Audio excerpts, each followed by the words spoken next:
नमस्कार दोस्तों।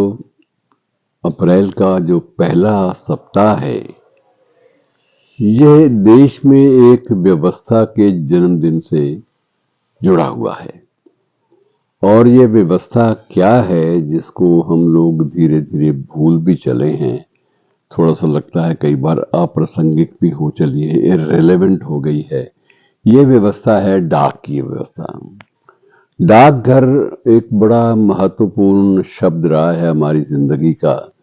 और सबसे बड़ी बात यह है कि डाक शायद एकमात्र ऐसा प्रकरण है, एकमात्र ऐसा केंद्र है गतिविधियों का जो हमारे लोकगीतों में भी शामिल हो गया है।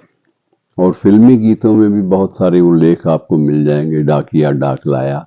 और इस तरह से बहुत सारे जो गीत हैं ये मिल जाएंगे और जो आपको इस बात की गवाही देंगे कि एक वक्त में डाकिया ही आपके संबंधों का प्रेषक होता था कि आपने कोई संदेश दिया और उस संदेश को दूसरे तक, जिस तक आप चाहते हैं उस तक पहुंचाने का काम डाकिया ने किया।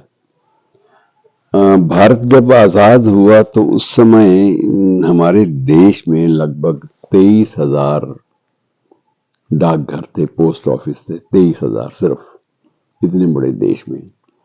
लेकिन कुछ लोग ये कहते हैं कि ये अप्रासंगिक हो गए, इररिलेवेंट हो गए। ये ऐसा भी नहीं माना जाना चाहिए, क्योंकि वो 23,000 जो एक संख्या थी अब वो बदल चुकी है लाखों की संख्या में।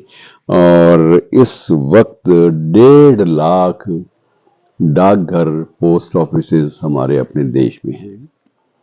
और धीरे धीरे अपनी इररिलेवेंस, अप्रासंगिकता, इस खतरे से उबरने के लिए बकायदा डाक विभाग ने ईमानदाराना प्रयास भी किए हैं। प्रयास, सबसे बड़ी बात यह है कि एक प्रयास जो है सफल रूप में हमारे सामने आया है, वो है पोस्ट ऑफिस बैंक का। अब डाकघरों में आप अपने खाते खुलवा भी सकते हैं और बहुत सारे डाकघरों में अब एटीएम की सुविधा भी उपलब्ध हो जाती है। तो ये एक प्रकार से बिल्कुल इसको एक बैंक की तरह से इस्तेमाल करके ये प्रयास किया गया है कि इसकी प्रासंगिकता बनी रहे। और ये प्रासंगिकता क्यों जरूरी मानी जाती है, इसका भी एक कारण है। सबसे बड़ी बात यह है कि ये कोरोना काल को याद कीजिए। कोरोना काल में हमारा संपर्क अपने ग्रामीण लोगों से या अपने संबंधियों से, दूर दराज के संबंधियों से लगभग कट गया था। और उसका एक महत्वपूर्ण सिलसिला, एक महत्वपूर्ण कारण यह भी था कि कई बार हमें एक कर्मचारी, एक अधिकारी जो कहीं भी काम कर रहा है, उसे भी ये दिक्कत आती थी कि अपने घर में 4 पैसे भेजने हैं तो कैसे भेजे। सब जगह बैंक नहीं होते। और कोरोना काल में बैंकिंग भी जो थी, ये भी काफ़ी हद तक गतिविधियां इसकी भी ठप हो गई थी। फिर आज की जो बैंकिंग व्यवस्था है ये मूल रूप से पूरी की पूरी इलेक्ट्रॉनिक व्यवस्था के रूप में बदल चुकी है और अब बिना कंप्यूटर के बैंक भी काम नहीं करते। ऐसे माहौल में, कोरोना काल में, डाकघरों ने जो महत्वपूर्ण भूमिका निभाई उसको देश भूल नहीं सकता।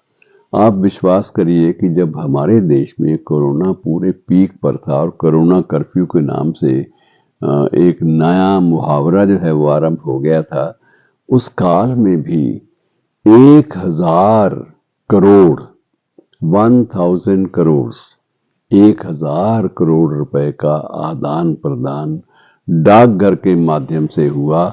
और दूर दराज तक